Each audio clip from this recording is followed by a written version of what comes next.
ইট পাটকেল। লেখনতে রয়েছেন সানজিদা বিনতে সফি। পর্ব 14। ছাদের রেলিংয়ে পা ঝুলিয়ে বসেছিল আসমিন। সবসময় গোছানো ছেলেটা আজ প্রচণ্ড অগোছালো। সে নিজের জীবনের হিসাব মেলাতে ব্যস্ত। অনুভূতিহীন চোখগুলো আজ পরাজিত সৈনিকের মতো নত হয়ে আছে। আমজাদ চৌধুরী এসে সন্তর্পণে ছেলের পাশে বসলো। আসমিন বাবার দিকে একবার তাকিয়ে আবারও নিচের দিকে তাকিয়ে রইল। আমজাদ চৌধুরী তত শ্বাস ছেড়ে আসমিনের কাঁধে হাত রাখল। দুজনের সম্পর্ক সাপে নেউলে হলেও একজন আরেকজনের জন্য জান দিতেও প্রস্তুত। দুজনের সম্পর্ক অনেকটা বাচ্চাকালে বন্ধুদের মতো। সারাক্ষণ একজন আরেকজনের পেছনে লেগে থাকতে মজা পায় তারা। কিন্তু একজনের মনের আকাশে মেঘ জমলে আরেকজন স্বস্তিতে থাকতে পারে না, অস্থির হয়ে ওঠে। কিছু বলবে আব্বু? কি হয়েছে বাবা? সকাল থেকে লক্ষ্য করছি কেমন উদ্ভট হয়ে রয়েছ। কেন? আসমিন শান্ত চোখে তাকালো বাবার দিকে। বাবার সহজ সরল মুখের দিকে তাকিয়ে মুখটা হু হু করে উঠল তার। এমন একজন মানুষকে কেউ কীভাবে ঠকাতে পারে? সে মানুষটা যদি হয় নিজের গর্ভধারিণী মা, এটা জানার পর এই মানুষটা কি পারবে তা নিজেকে সামলাতে? আমাকে খুলে বলো বাবা। আমজাদ চৌধুরীর থেকে চোখ সরিয়ে নিল আসমিন। বাবার চোখের দিকে তাকিয়ে থাকতে তার খুব কষ্ট হয়। বাবাকে সে ভালোবাসে, প্রচণ্ড ভালোবাসে। সে বাবাকে এভাবে কেন ঠকালো কামিনী চৌধুরী? চোখ বন্ধ করে ফেললো আসমিন। রাগ হচ্ছে তার, সব কিছু ধ্বংস করে দেওয়ার মতো রাগ। ছবিগুলো দেখেছো বাবা?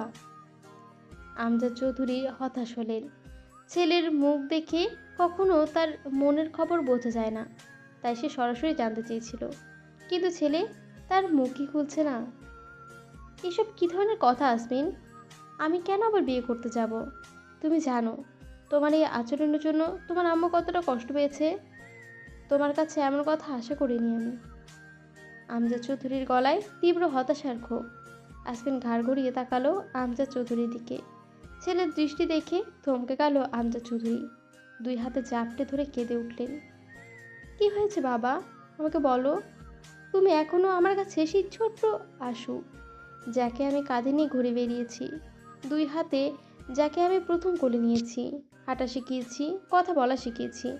তুমি আমার কাছে সে আধো আধো বুড়িতে ডাকা আব্বু আসমিনই আছো, যাকে যেভাবে আব্বুর কাছে নিয়ে সমস্ত অভিযোগ অভিমান খুলে বলতে, কখনো দ্বিধা করতে না। এখনো বলো বাবা।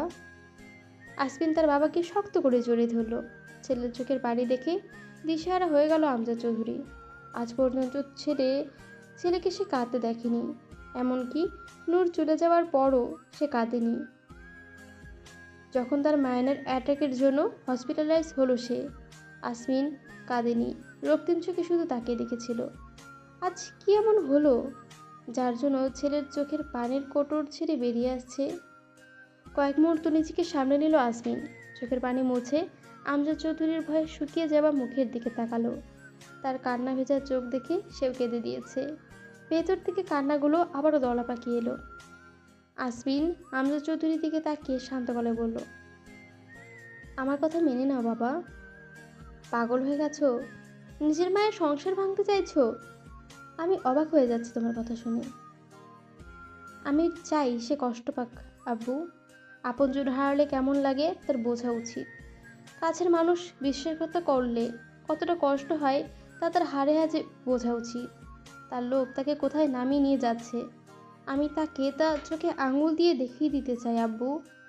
আমি তাকে তার সাম্রাজ্য থেকে টেনে নামাবো। আমজাদ চৌধুরী এবার ঘামতে লাগলো। কি করেছে এই কামিনী? এই প্রশ্নটা তার গলাতে এসে শুকিয়ে যাচ্ছে। সে এমন কিছু শুনতে চায় না যা শুনলে সে ভেঙে গুড়িয়ে যাবে। তুমি সহ্য করতে পারবে না আব্বু। তার মৃত্যু অবধারিত, তার লোভ তাকে খুন করাবে। আগামী সপ্তাহে তোমার বিয়ে, এখন গিয়ে ঘুমাও। মেয়ে আমি নিজেই পছন্দ করে নেব। আমি তাকে ভালোবাসি আসমিন। আমজাদ চৌধুরীর গলাটা হালকা কেঁপে উঠল। সে তোমার ভালোবাসা পাওয়ার যোগ্য নয়। আসমিনের গলাও নির্লিপ্ত।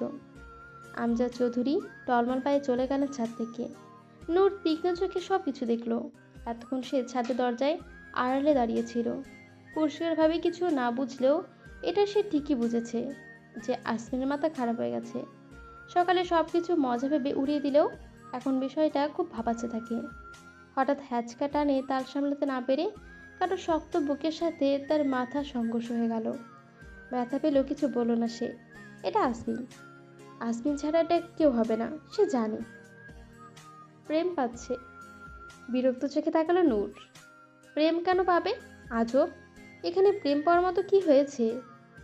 একদিনে নিজের মন মির্জাফর করেছে বলে কি প্রতিদিনই সে একই হবে? ছাড়ুন, সবসময় এভাবে গা ঘেঁষাঘেঁষি করেন কেন?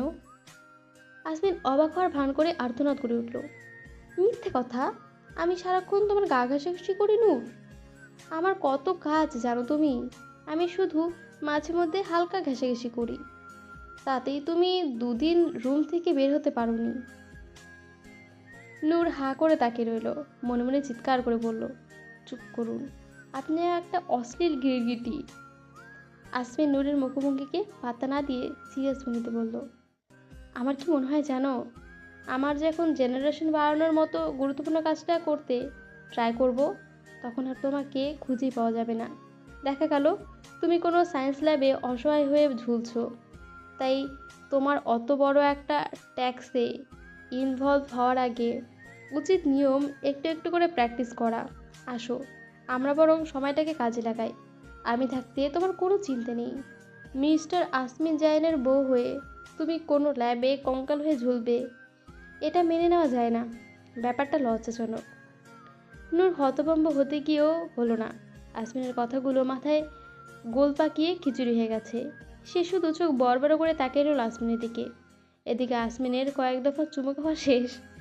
নূর সম্মতি ফিরে পেতেই চিৎকার দিয়ে আসমিনের থেকে নিজেকে ছাড়িয়ে দৌড়ে নিচে নেমে গেল। মনে মনে কয়েকবার আওড়ালো, নির্লজ্জ, নির্লজ্জ, নির্লজ্জ। নূর যেতেই আসমিন আবার নিজের জায়গায় গিয়ে বসে পড়ল। আপাতত তার কাজ শেষ। এখন নূর যা শুনেছে তা নিয়ে ভেবে আসমিনকে গালি দিতেই ব্যস্ত থাকবে। সব কিছু তাড়াতাড়ি করতে হবে। না, আর কয়েকটা চুমু খেতে পারলে ভালো লাগতো। মেয়ে বিয়ে করেছে না চিংড়ি মাছ, দ্বিধায় আছে আসমিন। সারাক্ষণ খালি তিরিং তিরিং করতে থাকে। কালকেই বাজার থেকে ভালো দেখে একটা দড়ি কিনে আনবে সে। আদরের সময় নো তিরিং বিরিং। ভোতা মুখ নিয়ে ছাদ থেকে নেমে এলো সে। এখন একটা ঘুম দরকার। কামিনী চৌধুরী ফ্যাচ ফ্যাচ করে কেঁদেই যাচ্ছে। আমজা চৌধুরী সেদিকে হুঁশ নেই। ছাদ থেকে নেমে অস্থিরভাবে পায়চারি করে যাচ্ছে সে। কামিনী কি করেছে ভাবতে ভাবতে চুল ছেঁড়ার জোগাড়। কামিনী চৌধুরী নাক টানা শব্দে বিরক্তিতে মুখ কুচকে ফেলল আমজা চৌধুরী। রুক্ষ গলায় বলল, কি সমস্যা তোমার কামিনী? এভাবে ফ্যাচ ফ্যাচ করে কাদায় আমার মাথার ব্যথা বাড়িয়ে দিয়েছ। বিরক্ত লাগছে। দয়া করে কান্না বন্ধ করো। কি এমন করেছো যার জন্য ছেলের এমন ধ্বংসের খেলা নেমেছে? নিজের পেটে ছেলেকে তোমার চেয়ে ভালো আর কেউ চেনে না কামিনী। সে যা বলে তাই করে। বুড়ো বয়সে সতীনের সংসার না করতে চাইলে সত্যিটা আমাকে বলো। কান্না বন্ধ করে ভয়তো চোখে তাকালো কামিনী চৌধুরী। এত বছরের পাপ কি তবে ছেলের সামনে চলে এসেছে? কাপা কাপা গলায় বলল, আমি আমি কিচ্ছু করিনি আমজাদ। তোমার ছেলের মাথা খারাপ হয়ে গেছে। চলো আমরা কানাডায় ফিরে যাই। ওখানে আমাদের যা আছে তা নিয়ে আমরা চলে যাবে। আমজাদ চৌধুরী শুধু শান্ত চোখে তাকিয়ে রইল কামিনী চৌধুরীর দিকে। হিম গলায় বলল, আমাদের কিছু নেই কামিনী। আমি আজ সকালে সব কিছু আসমিনের নামে করে দিয়েছি। পর্বটা এখানে শেষ হয়ে আছে। কেমন হচ্ছে অবশ্যই জানাবেন। ভালো লাগলে অবশ্যই লাইক, কমেন্ট এবং সাবস্ক্রাইব করে দেবেন। আসছি আজকে গল্পটা শোনার জন্য অসংখ্য ধন্যবাদ।